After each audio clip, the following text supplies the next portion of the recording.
Selamat datang di channel Zoho Indonesia.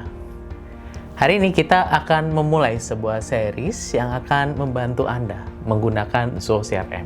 Jadi, series ini namanya adalah Cara Menggunakan Zoho CRM.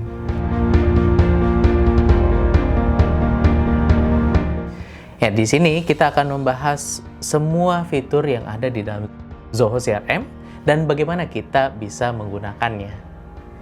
Kita mulai dari yang pertama ya, yaitu bagaimana kita bisa mendapatkan akun CRM kita. Kalau rekan-rekan mau mencoba Zoho CRM, rekan-rekan bisa mencobanya secara gratis. Iya, betul. Gratis. Jadi selama 15 hari pertama, kita bisa coba trial ya. Jadi tinggal masuk saja cari Zoho CRM di halaman browser rekan-rekan semuanya. Kemudian akan muncul di halaman utama dan masuk ke halaman utama ini ya. Nanti akan disuguhkan dengan tampilan dari Zoho CRM. Di sini rekan-rekan bisa isi profil, nama lengkap, email, sandi, dan nomor telepon. Nanti setelah rekan-rekan klik dimulai, rekan-rekan akan menerima OTP yang akan dikirimkan ke telepon rekan-rekan semuanya dan rekan-rekan bisa masuk ke dalam Zoho CRM. Nah, ini bagaimana rekan-rekan bisa mendapat akun trial dari Zoho CRM. Dan nanti setelah 15 hari, rekan-rekan bisa perpanjang lagi selama 15 hari jika rekan-rekan merasa, oh, sepertinya trial saya belum cukup nih. Jadi bisa tambah lagi ya waktunya. Nah, sekarang kita akan coba masuk saja ya ke dalam akun Zoho CRM. Jadi setelah rekan-rekan lakukan registrasi di depan, di sini rekan-rekan bisa masukkan saja email yang sudah rekan-rekan gunakan, lalu masukkan passwordnya.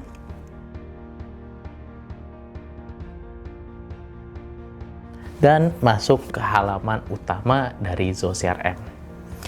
Nah, ini adalah halaman utama dari Zoho CRM ya. Kalau rekan-rekan lihat, wah ini banyak sekali ya menunya ya. Ya, karena Zoho CRM kaya dengan fitur. Nah, oleh karena itu kita akan lihat bagaimana kita bisa menggunakannya. Bagaimana kita bisa mengkonfigurasinya dari awal. Jadi setelah masuk ke halaman utama ini, apa yang bisa kita lakukan? Rekan-rekan bisa masuk ke halaman setting di sini. Dan kita akan lakukan setting untuk profile, user, dan roles. Nah, ini adalah hal pertama yang rekan-rekan perlu lakukan. Jadi rekan-rekan bisa masuk ke roles and sharing terlebih dahulu.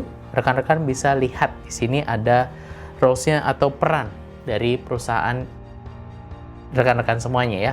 Pasti di perusahaan kita ada yang namanya CEO, manager, atau mungkin director seperti itu, atau mungkin juga ada tim sales-nya, ada tim finance-nya, dan lain-lain.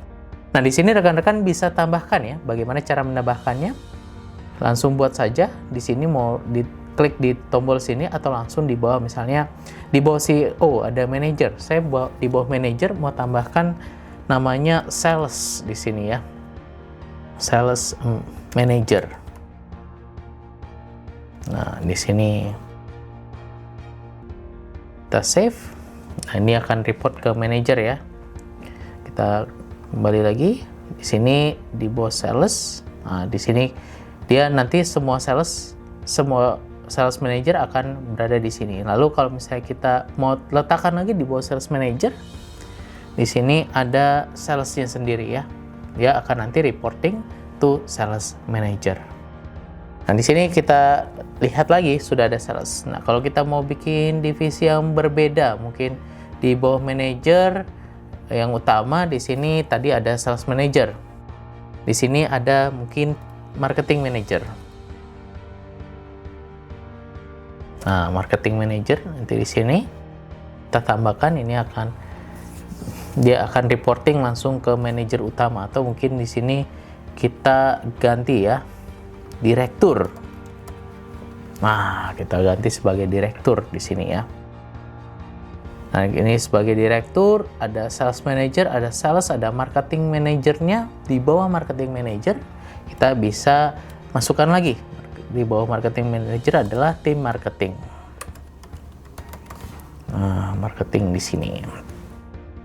Jadi kita bisa lihat ya di sini. Kalau misalnya di bawah director, kita mau tambahkan lagi nih, atau di sini kita mau tambahkan tim finance ya.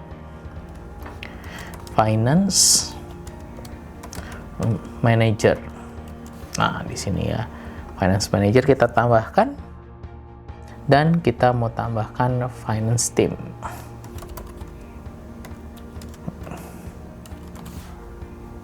Finance team. Oke. Nah, sekarang kita sudah lihat ada di roles kita, ada CEO, ada director, ada sales manager, ada tim salesnya, ada marketing manager, ada marketing, ada finance manager, dan finance. Semuanya berada di satu tempat, yaitu di bawah roles di sini. Nah, ini maksudnya apa sih kalau structure-nya seperti ini? Jadi kalau di sini structure roles di sini adalah misalnya contoh sales ya di sini. Sales ini hanya lihat datanya sendiri, tapi dia tidak bisa lihat data sales manager. Sedangkan sales manager bisa lihat data sales atau semua sales, tapi tidak bisa lihat data dari marketing manager atau tim marketing lainnya. Jadi di sini seperti structure tingkatan ya, di mana director bisa lihat semua data, bahkan tembus sampai ke sales di sini, sampai tembus ke marketing, sampai tembus ke finance team ya. Jadi dia bisa lihat semua datanya karena dia director. Dan CEO juga ya bisa lihat data director juga.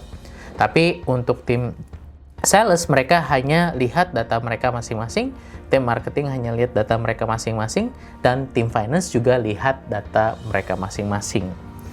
Nah, kemudian di sini kita sudah buat ya, kita bisa juga setting data sharingnya seperti itu ya.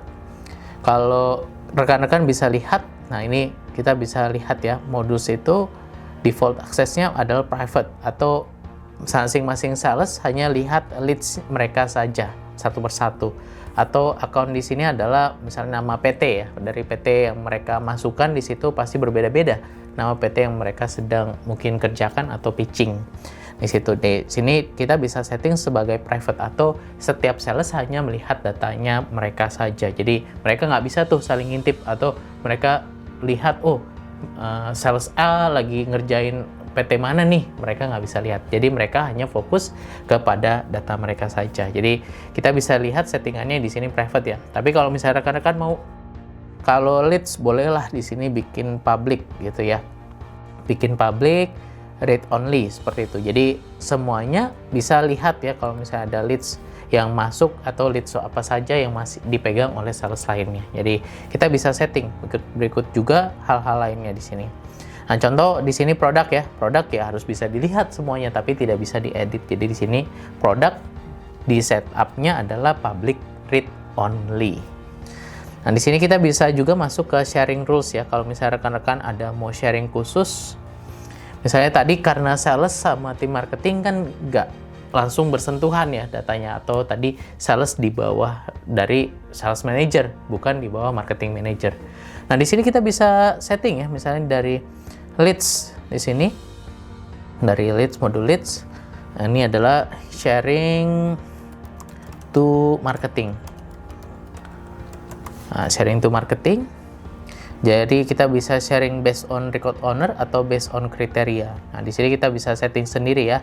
Kalau kriteria kita bisa tentukan. Misalnya tadi dari leads-nya. Misalnya dia daerah tertentu atau provinsi tertentu. Kita mau bagi nih ya. Dari provinsi atau kita kota lah. Kota misalnya di sini adalah Jakarta misalnya. Jakarta. Nah, kita bisa sharing nih ke grup atau roles. Nah, misalnya kita mau sharing ke roles nih, ini kita mau sharing ke marketing. Jadi yang di Jakarta atau leads yang ada base-nya di Jakarta atau kotanya dia terregistrasinya di Jakarta, maka ini akan di sharing ke roles marketing. Nah, ini kita bisa set juga permission-nya. Jadi walaupun tadi sales ada di bawahnya manager, tidak bisa langsung sharing data dari satu divisi ke divisi lain, tapi dengan new sharing source di sini kita bisa bagikan data itu langsung ke tim lainnya. Nah, di sini ya kita bisa save.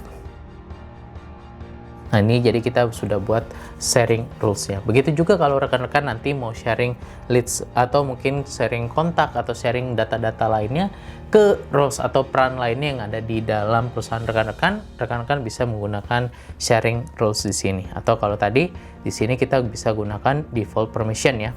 Seperti itu untuk menentukan apakah data kita ini mau dibagi ke yang lain atau tidak, atau data itu hanya sekedar private di setiap roles itu saja. Oke, kemudian setelah kita setup roles di sini, kita bisa masuk ke profile ya. Nah, profile di sini kita bisa setup ya. Kalau misalnya rekan-rekan lihat sebagai administrator nih, saya administrator, saya bisa akses semua modul yang ada di dalam organisasi saya, baik itu leads, kontak, account, deals, dan lain-lainnya. Jadi saya bisa akses semua modulnya, saya dapat akses tanpa batas. Nah, di sini kita bisa setting juga permissionnya, apakah kita bisa import export atau apakah kita diizinkan untuk send emails dan lain-lainnya ya. Kita setup permissionnya. Kita bisa setup juga ya di sini apa saja admin levelnya, seperti apakah saya bisa mengakses atau memanage user yang ada dan lain-lainnya. Jadi kita bisa setup semuanya di sini untuk permissionnya. Nah, misalnya tadi ini saya punya manager atau mungkin kita bikin ya, salah satunya adalah sales tadi. Profilnya adalah sales. Di sini kita bikin clone profile dari standar saja. Di sini adalah sales team. Ketika kita buat, di sini kita bisa lihat ada leads, kontak, dan lain-lain. Nah, kalau misalnya tim sales, berarti dia akan bekerja dengan leads, kontak, account, atau deals. Deals ini adalah transaksi yang terjadi. Nah, nanti kita bahas lebih lanjut ya, bagaimana modul-modul ini bisa kita olah lebih lanjut. Nah, untuk tim sales kayaknya dia nggak perlu sales order deh, atau purchase order di sini, atau invoice juga nggak perlu, campaign juga nggak perlu, atau kita yang lain-lainnya ya, kita bisa juga matikan untuk hal-hal yang tidak perlu diakses dari tim sales di sini. Jadi untuk report analitik apakah boleh? Oke lah, boleh kita kasih. Reportnya nggak usah, atau kalau mau kita izinkan juga boleh di sini ya. Nah, kita bisa setup juga nih untuk analitiknya, apakah dia hanya view saja, apakah dia bisa manage dan export ya. Jadi kita bisa setup. Lalu admin levelnya nih, kita bisa setup admin level. Oh, dia tentu nggak boleh ya akses untuk user management, manage team space atau yang lain-lainnya. Jadi kita batasi sekali untuk akses dari tim sales di sini, sehingga dia tidak lakukan atau tidak melakukan edit kepada data-data yang tidak diperlukan atau yang bukan dari perannya. Jadi kita bisa setup roles-nya di sini sebagai atau profilnya di sini. Nanti rekan-rekan bisa buat juga untuk tim marketing, dia hanya mungkin aksesnya campaign-nya, lalu leads juga boleh, seperti itu dan lain-lainnya. Jadi kita bisa buat semua profilnya di sini. Lalu setelah tadi kita sudah menentukan roles, profilnya, sekarang tentu kita akan masukkan usernya. Jadi bagaimana cara kita memasukkan user? Di sini kita langsung bisa saja masukkan new user di sini ya. Misalnya di sini saya mau bikin namanya Andika, gitu ya. Andika Sebastian. Nah, Andika Sebastian, emailnya adalah mungkin email dummy saja ya di sini.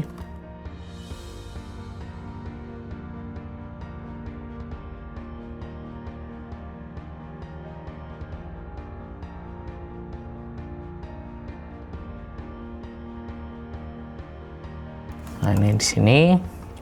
Roles-nya saya mau masukkan dia sebagai tim sales.